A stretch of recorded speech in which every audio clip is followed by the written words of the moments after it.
Sherry, these questions were fantastic, and I really appreciated them. First question you asked me was, a system. Is there a system to take a conversation from a conversation to a closed sale? So, just a passive, casual conversation, and you're able to take that to a closed sale. And the first thing that came to my mind when you asked this question was, it's not so much a system as it is a process. A process in that it works different ways. Let me just kind of spell this out the way that I see it. Every scenario, every situation, every relationship is going to be a little bit different. And because that's the case, you have to adapt and you have to adjust according to that situation. So if it was a warm market contact, you might approach that a little bit differently. You might even be able to say to a warm market contact, hey, I want you to look at this. Pete Serqua has been very upfront with people, and I love the training that he gives around that, because when it's a warm market contact, he'll just say, hey, I want you to look at this. I think it would benefit you. I really think you'd love it, like I love it. And so he just comes out formally and says, let's review this together. Then you could literally just grab somebody, sit them down, whip out the computer, whip out your iPad or your iPhone, hop on the applications that Isagenix has provided, like Isagenix to Go, and you just review things together. And you just say, I just want to see if there's a fit here. Let's just see if there's a fit. Now that would be a very warm market context. If you did that with a cold market contact or a lukewarm contact, they might be a little bit like, whoa, back off. But I have friends that I can do that with, and I have done that with, and I'm not afraid to do it over and over and over again. I'll say to people, why have you never even looked at Isagenix? I'll just come out and say it, because I'm not afraid to. I'm proud of what I do. I'm proud of what these products do for people. I'm excited to share this with people because I know what it's going to do for them. I know what it did for me and my family. So, I'm not afraid to be formal about it and just come right out and say, you got to take a look at this. Now, some people fear, oh, that's old school. There's situations where it's going to be appropriate. And there's situations where, if someone did that to me and they were a really close warm market contact and I didn't appreciate it, we have such a relationship that I could also say then, that's not me. That's not for me. That's for you. And I appreciate that, but that's not for me. And I would be comfortable saying that because of the relationship, the dynamic around that relationship. So what I want to do here is this out for you, Sherry.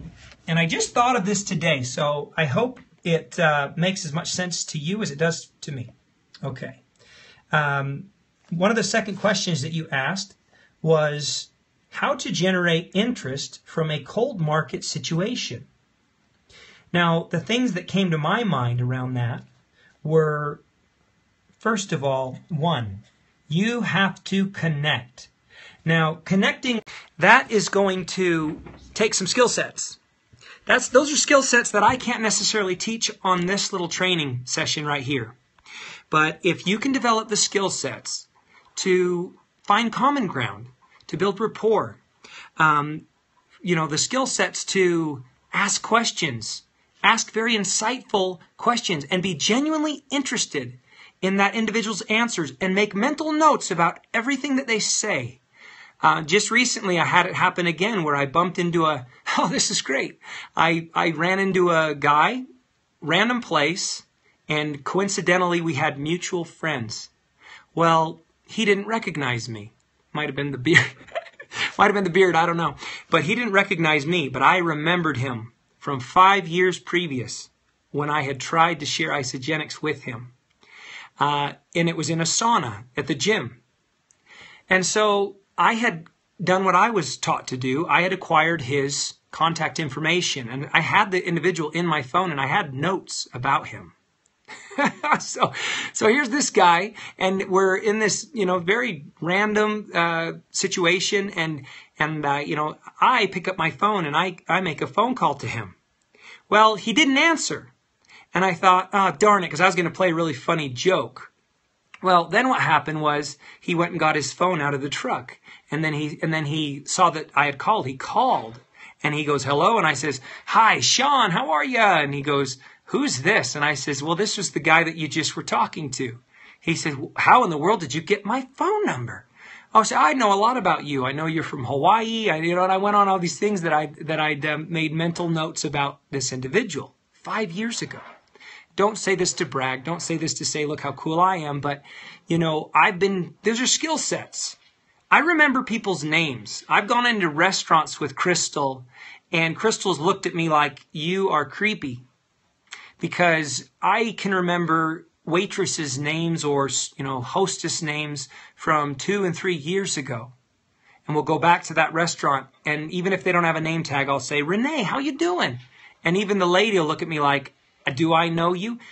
I have developed these skill sets. I'm genuinely interested in people. I want to know everything about them. I want to find connections. I want to network. I want to be able to develop these relationships. And I want people to know that I have a genuine, sincere interest in them, not just selling isogenics to them. And so that's skills. I'm sorry, but that can't be taught on this particular training. But if you don't possess those skills, or if you're just genuinely not interested in people, and there's that out there, and that doesn't make you a bad person. But I tell you, if you want to be good at this type of a business, you better start developing a sincere, genuine interest for other people. And it doesn't matter who they are or what walk of life they come from or where you meet them. You should be constantly inquiring about people and asking them about their family, if you want to connect with people, ask them about their kids. Ask them about what their kids are into. Ask them about their pets. And you'll find that people they melt. They just open right up like an open book. They want to tell you everything about them because now they feel like, oh, this person actually gives a darn about me. Compliment people. Again, it's a skill set that you can't teach. Compliment people. You ever gone into UPS stores are the worst. You ever gone into a UPS store and you find that these people working in the UPS store or people working at the USPS store, the postal office, they are some ornery people. They're ornery. And why do you think that is? Because they have a drudgery of a job. They're not passionate about it. They sit there all day. They're bored out of their minds. And they have deadlines and they have people rushing them. It's miserable. It's why I got out of the shipping and receiving business. I hated it. I didn't want anything to do with it. I hated to go into that UPS store. The drivers are usually nice, but the people that work at the places are usually pretty ornery. Compliment them. You'll be shocked how far you come. I just had it happen. I was returning something at Sam's Club. And the individual was a sweet woman, but she wasn't sweet. She was ornery. She was very negative and very short with me, and I was hoping she would, do me a favor because I didn't have a receipt, and the thing I was returning was overdue. And so this individual, I paid her a compliment because I noticed she had this very articulate, very handmade. It was a necklace out of beads. And I said to her, that's a beautiful necklace. I said, my daughter bought a necklace just like that in Moab, Utah. It was really expensive. And she goes, well, you couldn't afford this one. Why not?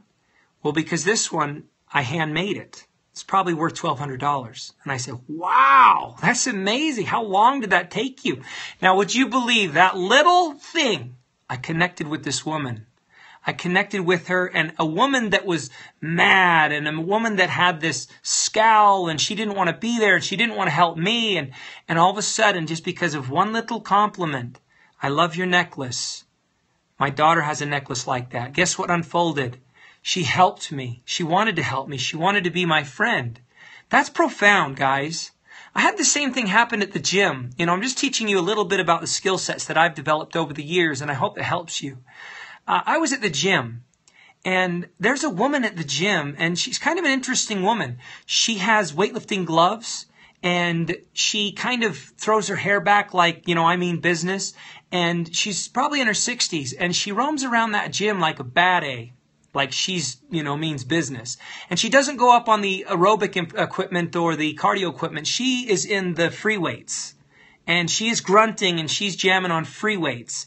And every now and then, a young guy will get in her way and she'll kind of, and, or a young guy will, these college age kids, they'll leave their weights all over the gym. And she'll go get them about it. Like she'll go up and, hey, did you leave these weights on this barbell? And the young guy will be like, yeah. And she's like, well, that's that. Do you want me to take them off for you? And she's like from Jersey, so she has this accent. And anyway, I watch over the course of a couple weeks. I'm watching. And I just found it very interesting, her personality, and how nobody could really connect with her. And then I decided to make it a personal goal and a personal kind of a challenge to see if I could befriend this woman. And the first time I tried, I failed miserably. It was obvious she thought I was just like some type of charlatan. She didn't want anything to do with me. The next time, it was maybe a week later, I can't even remember how I did it, but I made that connection. I think I helped her with something. I think I served her. And all of a sudden, those chains, those bonds, it all came off and it all came down. She became the most beautiful, wonderful person. I don't forget people's names. Get this. Usually people forget mine. And it doesn't hurt my feelings. It's okay. I'm in a parking lot and I'm on the phone and I hear this. Hey, Sean, how are you doing? And I look over and it's Maria from the gym. And she's running towards me to give me a hug. And I'm sitting there thinking, amazing. I haven't talked to her about isogenics. It hasn't gone there yet. I'm not really too worried about that, but I just want to teach you these skill sets.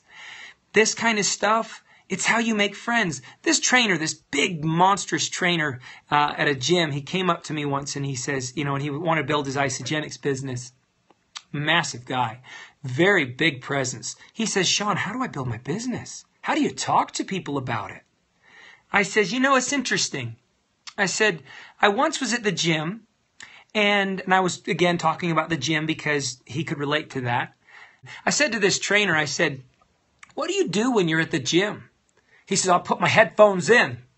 And I jam, and I go, those headphones, do you guys know that I never wear headphones at the gym? Why do you think that is?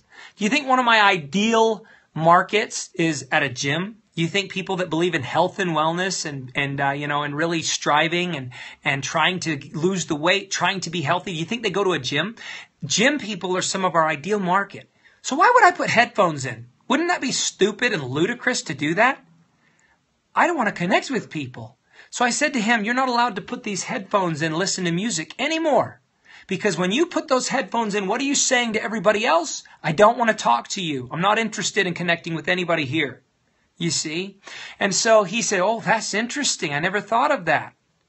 And then I said, and I want you to do this. I want you to go around and I want you to introduce yourself to everybody like this.